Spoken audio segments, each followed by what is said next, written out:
அழகான அந்த ஊர்ல இப்பதான் சூரியன் உதயமாயிக்கிட்டு இருந்தான். ஜமீன்தாரான ஜெகபதி ஐயா அவருடைய கோட்டையில படுத்த படுக்கையா படுத்துக்கிட்டு இருந்தாரு. அவரால சரியா மூச்சு கூட விட முடியல.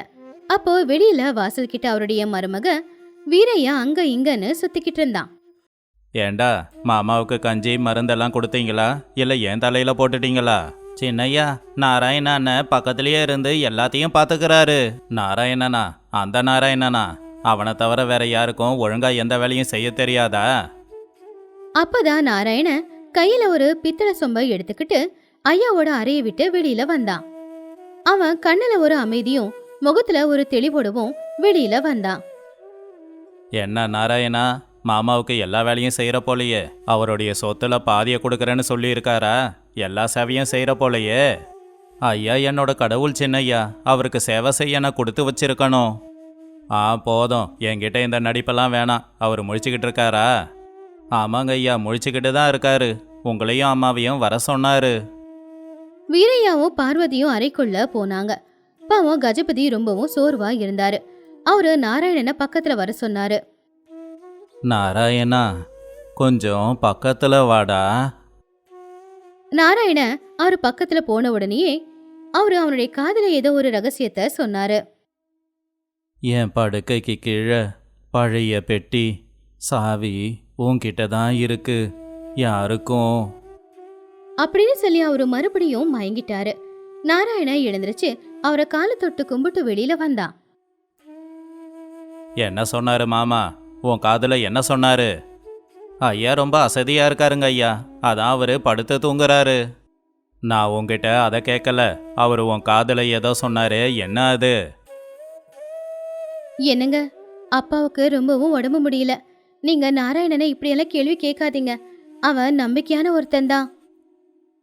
உனக்கு ஒன்றும் தெரியாது பார்வதி. நம்புறவங்க தான் நாளைக்கு முதுகுல குத்துவாங்க. உங்க அப்பா சொத்து பத்திரத்தை எங்க வச்சிருக்கேன்னு சொல்லவே மாட்டேங்கிறாரு. எல்லாம் அந்த நாராயணனுக்கு தான் தெரியும். எங்க அப்பாவுக்கு தெரியும் யார நம்பணும்னு. நீங்க தலைக்கு எடுத்துக்காதீங்க. அதை கேட்டு வீரையா அந்த அறையை விட்டு கோவமா வெளியில வந்துட்டான். அன்னைக்கு ராத்திரி வீரையா கொஞ்சம் பணத்தை அவன் முன்னாடி வச்சுக்கிட்டு நாராயணனுக்காக காத்துக்கிட்டு இருந்தான். அப்பதான் அங்க நாராயணனும் வந்தான். வா நாராயணா வா, உனக்காக தான் காத்துக்கிட்டு இருக்கேன். இந்த 1000 ரூபாயை வச்சிக்கோ. சின்னையா, எனக்கு எதுக்கு இவ்வளவு பணம்? இது லஞ்சம் இல்லை நாராயணா, இது பரிசு. மாமா கொடுத்தாலும் கொடுக்கலனாலும் உனக்கு நான் இருக்கேன். சந்தோஷங்க ஐயா. ஆனால் ஐயாவுக்கு சேவை செய்கிறதுக்கு நான் பணம்லாம் வாங்கறதில்ல. நாராயணா, எனக்கு எதுவாக இருந்தாலும் நேராக பேசி தான் பழக்கம். அந்த பெட்டியோட சாவி எங்கே இருக்கு? அது உன்கிட்ட தான் இருக்கா? ஐயா என்ன நம்புறாருங்க ஐயா. அந்த நம்பிக்கையை நான் மதிக்கிறேன். அந்த நம்பிக்கைக்கு என்கிட்ட ஒரு விலை இருக்கு. இந்த 1000 ரூபாய் மொத்தம் 2000. இந்த பணத்தை வச்சுக்கிட்டா உன் வாழ்க்கையே மாறிடும். என்னை மன்னிச்சிடுங்க ஐயா. ஐயா எனக்கு கொடுத்தது உயிர். அந்த உயிரே போனாலும் அவருடைய நம்பிக்கையை நான் இழக்க மாட்டேன். எவ்வளவு திமிரு உனக்கு! என்னையே எதிர்த்து பேசுறியா? என் பேச்சுக்கு மதிப்பில்லையா? நீங்க என்னோட முதலாளி. ஐயா எனக்கு கடவுள். கடவுளோட பேச்சை மீற முடியாது. உன்னை பார்த்துக்கிறேன்டா. உன்னை இந்த ஊரை விட்டோ இல்லை இந்த வீட்டை விட்டோ துரத்தல. என் பேரு வீரையா கிடையாது, பார்த்துக்கோ. நாராயண எதுவுமே பேசாம அந்த அறையை விட்டு வெளியில வந்துட்டான். ஆனா வீரையா மட்டும் கோவத்துல கொதிச்சுக்கிட்டு இருந்தான். அடுத்த நாள் காலையில ஜெகபதி ஐயாவோட பரம எதிரியான கோட்டையா வீரையாவை கூட்டிக்கிட்டு வர சொல்லி ஆளுக்கிட்ட செய்திய சொன்னான். உங்க சின்னையா கிட்ட போய் சொல்லு, அவர் மாமனார் போனதுக்கு அப்புறமா அந்த சொத்தெல்லாம் எனக்கு தான் சொந்தம். அதுக்கான பத்திரம் என்கிட்ட இருக்கு. இப்பவே வந்து என்ன பார்த்தாருன்னா அதை பத்தி பேசலான்னு சொல்லு. இத கேள்விப்பட்ட வீரையா வேகமா கோட்டையாவை பாக்குறதுக்காக போனான். கோட்டையா, நீ சொன்னது உண்மையா? உன்கிட்டயா பத்திரம் இருக்கு? வாப்பா, வா வா, வந்து உக்காரு. உனக்கு சேர வேண்டிய சொத்து உனக்கு வராம போயிடுமோங்கிறது தான் என்னோட கவலை. அப்படின்னா உங்க மாமனார் ஜெகபதி 20 வருஷத்துக்கு முன்னாடி என்கிட்ட 50,000 ரூபாய் கடன் வாங்கினாரு. அதுக்கான கடன் பத்திரம் என்கிட்ட தான் இருக்கு. இதோ பத்திரம். இது போய் எங்க மாமா எதுக்கு கடன் வாங்குறாரு? நம்பிக்கை இல்லைன்னா போய் நாராயணங்கிட்டேயே கேளு. உன் மாமனாரை பத்தி எல்லாம் அவனுக்கு தானே தெரியும். இதுக்கு அவன்தான் ஒரே சாட்சி. நாராயணனா? ஆமா, அதனால தான் உன் மாமா சொத்து விவரத்தை உன்கிட்ட சொல்லாம நாராயணங்கிட்ட சொல்லியிருக்காரு. அந்த நாராயணன் உன் மாமா போனதுக்கப்புறமா என் கூட கை கோத்துக்கிட்டு சொத்து எல்லாத்தையும் பங்கு போட்டு எடுத்துக்கலான்னு ஒப்பந்தம் போட்டு இருக்கான். வீரையா கோட்டையா சொன்னத அப்படியே முழுசா நம்பிட்டான். அவனுடைய பேராசையும் நாராயணன் மேல இருக்கிற கோவமும் அவனுக்கு அதிகமாச்சு. டேய் நம்பிக்கை துரோகி, அவனை நம்பி நான் ஏமாந்து நிற்கிறேன். இப்போ நீ கோவப்படாதப்பா. அந்த நாராயணனை நாம ஒழிச்சு கட்டியாகணும். ஆனா எப்படி? நாராயண மேல திருட்டு பழிய போடு. சொத்து பத்திரத்தை திருடி என்கிட்ட வித்துட்டான்னு ஊர்ல எல்லார்கிட்டையும் சொல்லு. அப்புறம் என்ன நடக்குதுன்னு பாரு. இது நல்ல திட்டம். அவன் இனிமே நாய் மாதிரி என் காலடியில விழுந்து கிடக்க போறான் பாரு. இதெல்லாம் இங்க நடந்துகிட்டு இருக்கும்போது தூரத்துல சிவையா அப்படிங்கிற விவசாயி அவனுடைய வயலுக்கு தண்ணிய பாய்ச்சிக்கிட்டு இருந்தான். அன்னைக்கு ராத்திரி வீரையா திட்ட போட்டபடியே ஜெகபதியோட அறைக்கு வெளியில நின்னு சத்தமா கத்துனான். திருடன் திருடன் புடிங்க. அந்த நாராயண மாமாவோட பெட்டியை உடைச்சி எதையோ எடுத்துக்கிட்டு போறான். வேலையாட்கள் எல்லாருமே எழுந்துச்சிட்டாங்க. அப்பதான் நாராயணா அவனுடைய அறையை விட்டு வெளியில வந்தான். அவனுடைய கையில சின்னதா ஒரு மூட்டை இருந்துச்சு. அதோ இவன்தான். இவன் கையில ஏதோ மூட்டை இருக்கு. அதுல காகிதங்கள் இருக்கு. புடிங்க இவனை.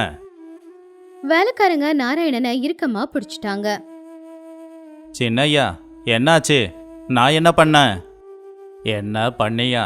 திருட்டு பயலு, எங்க மாமாவோட சொத்து பத்திரத்தை கொண்டு போய் அந்த கோட்டையா கிட்ட விற்க பாக்குறியா நீ? அதுக்குள்ள பார்வதியும் அழுதுகிட்டே வெளியில வந்தாங்க. நாராயணா, இது உண்மைதானா? எங்க அப்பா உன்னை பெத்த புள்ள மாதிரி பாத்துக்கிட்டாரே, அவருக்கு இப்படி துரோகம் பண்ணலாமா? இல்லம்மா, நான் எதையும் திருடலம்மா. நான் எந்த தப்புமே செய்யல. போய் சொல்லாதடா. உன் கையில இருக்கிற மூட்டையில என்ன இருக்குன்னு இப்ப நான் பார்க்கணும். ஊஜனுங்க எல்லாருமே பஞ்சாயத்துக்கு வந்து சேர்ந்தாங்க. கோட்டையாவும் எதுவும் தெரியாத மாதிரி அந்த இடத்துக்கு வந்தான். எல்லாரும் கேளுங்க. என் மாமனாரு சாவு படுக்கையில இருக்காரு. அவரு நம்பிக்கையா கூட வச்சிருந்த இந்த நாராயண அவருடைய சொத்து பத்திரத்தை திருடி கோட்டையாவுக்கு விற்க பார்க்கறான். என்னது, நாராயண இப்படிப்பட்டவனா? என்னால நம்ப முடியலையே. ஆமா ஆமா, வீரையா சொல்றது உண்மைதான். இந்த நாராயண என்கிட்ட தான் வந்தான். ₹1,00,000 ஒப்பந்தம் போட்டிருக்கான். ஐயா, என்னங்கய்யா இது? நான் எப்ப அப்படி பேசினேன்? வாய மூடு. அந்த மூட்டைக்குள்ள என்ன இருக்குன்னு முதல்ல தெரிஞ்சுக்கலாம். வீரையா அந்த மூட்டையை திறந்தான். அதுல கொஞ்சம் பழைய துணிங்க, ஒரு பித்தளை சொம்பு, சில பத்திரங்களும் இருந்துச்சு. எல்லாரும் அவனை அடிங்க. அவனுக்கு தண்டனையை கொடுங்க. இவனுக்கு இப்பவே இங்கேயே தண்டனையை கொடுக்க போறேன். இவனை ஊரை விட்டு அனுப்பி விடுங்க. வீரையாவோட ஆட்கள் நாராயணனை அடிக்கிறதுக்காக கைய ஓங்கிக்கிட்டு வந்தப்போ அதை பார்த்து பார்வதி பயந்து போய் கண்ணை முடிக்கிட்டாங்க. திடீர்னு பின்னாடி இருந்து ஒரு கம்பீரமான குரல் கேட்டுச்சு.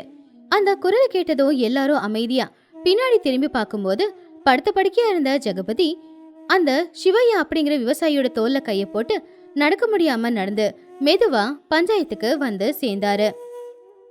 மாமா, நீங்க எப்படி இங்க?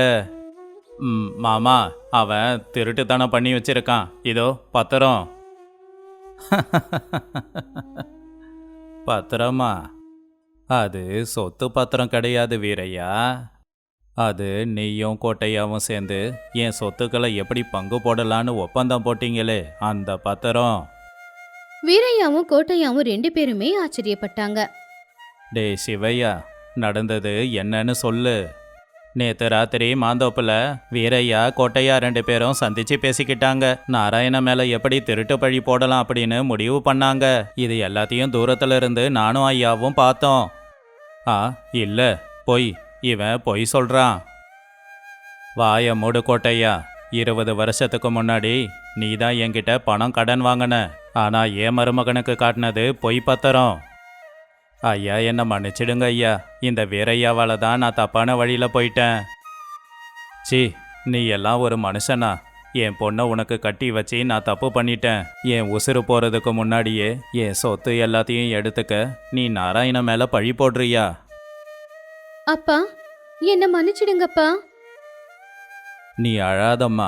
இப்படிப்பட்டவன் கூட வாழ்றத விட நீ நேர்மையோட நல்லபடியா தனியாவே வாழ்ந்துக்கலாம். ஜெகபதி நாராயணனுடைய மூட்டையில இருக்கிற உண்மையான பத்திரத்தை வெளியில எடுத்தாரு. வீரையா கோட்டையா யாருன்னு அந்த ஊஜனங்க தெரிஞ்சுக்கிட்டாங்க. இந்த நொடியே இந்த 2 பேரையும் ஊரை விட்டு வெளியில துரத்துங்க. கிராமத்து ஜனங்க வீரையாவையும் கோட்டையாவையும் ஊரை விட்டே வெளியில துரத்திட்டாங்க. ஜெகபதி ஐயா சோர்வடைஞ்சு அங்க இருக்கிற திட்டுல உட்கார்ந்தாரு. அப்ப நாராயணா அவருக்கு குடிக்க தண்ணியை கொண்டு வந்து கொடுத்தான். சிவையா, உன் தாத்தாவோட வயலு அநியாயமா என் கைக்கு வந்துச்சு. இதோ அந்த பத்திரத்தை கொடுக்கறேன். இனி அந்த வயலு உனக்கு தான் சொந்தம். இது உன்னுடைய நேர்மைக்கு நான் கொடுக்கற பரிசு. கடைசியில ஜெகபதி ஐயா நாராயணனை பார்த்தாரு. அவருடைய கண்ணுல கண்ணீர். நாராயணா, 20 வருஷத்துக்கு முன்னாடி ஒரு அனாதை குழந்தையா என்கிட்ட வந்த. இன்னைக்கு என் குடும்பத்தையும் என் நம்பிக்கையும் என் சொத்தையும் நீ தான் காப்பாத்தியிருக்க. ஐயா, பெரிய வார்த்தையெல்லாம் சொல்லாதீங்க. நீங்க என் தகப்பா மாதிரி. இன்னையிலிருந்து நீ நம்பிக்கையான வேலைக்காரன் இல்லடா, என்னோட வாரிசு. என்னுடைய சொத்து பத்து, என் பொண்ணு எல்லாத்தையும் நீ தான் நல்லபடியா பார்த்துக்கணும். ஐயா, நம்பிக்கையான ஒருத்தன் 100 உறவுகளுக்கு சமண்டா. என் சொத்தை காப்பாத்துற சக்தி பணமோ அதிகாரமோ இல்லடா, அது வெறும் நம்பிக்கை மட்டும்தான். சில நாட்களுக்கு அப்புறமா அவர் அவருடைய உயிரை விட்டுட்டாரு. இப்போ நாராயணன் தான் அவருடைய பொண்ணு பார்வதியையும் அந்த ஊஜனங்களுக்கும் எல்லா விதமான உதவிகளையும் செஞ்சுக்கிட்டு சந்தோஷமா வாழ்ந்துட்டு இருந்தான்.